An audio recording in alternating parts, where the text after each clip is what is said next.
Hi, it's Chuck from Osprey, and today we're going to talk about the UniEye loss prevention business rule definitions. These definitions are what power the UniEye loss prevention piece that was discussed in a separate video. In this case, we have two rules currently set up, cashier voids and store voids. These are what generated the rule conditions under UniEye that were prior looked at.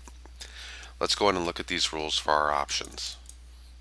In this case, we have cashier voids. I could change the text to anything I'd like. We have a quantity and a dollar amount, which will trigger the rule violation. We have a percentage of transactions, in this case 10%. That impacts both quantity of transactions and dollars. So if either of those exceed 10%, the rule will flag. We have our type of rule.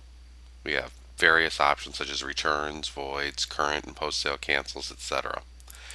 And then a record number. This record number is only relevant if using discounts, as we want to track which particular discount we're monitoring, such as a high dollar 50% discount or 75% discount, etc.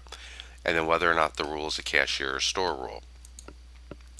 Now these rules are dynamic. If you recall, when we went into UniEye earlier, our cashiers have both broken rules. In the case of employee 2, the rule that was broken was based on percentage of transactions. They had done 50% of their transactions had a void, and the rule was set for 10. If I go back in and change this cashier rule from a 10% threshold to say a 75% threshold, you'll see that that cashier has been dynamically updated to no longer have broken the rule. So if we expand this out, cashier 1 still broken their rule because not only did they break the percentage rule, they also broke the dollar rule as $10 and they had voided $59. But employee 2, since they had only broken the rule based on percentages, and that percentage has been upped and their threshold is now below it, they are no longer flagged.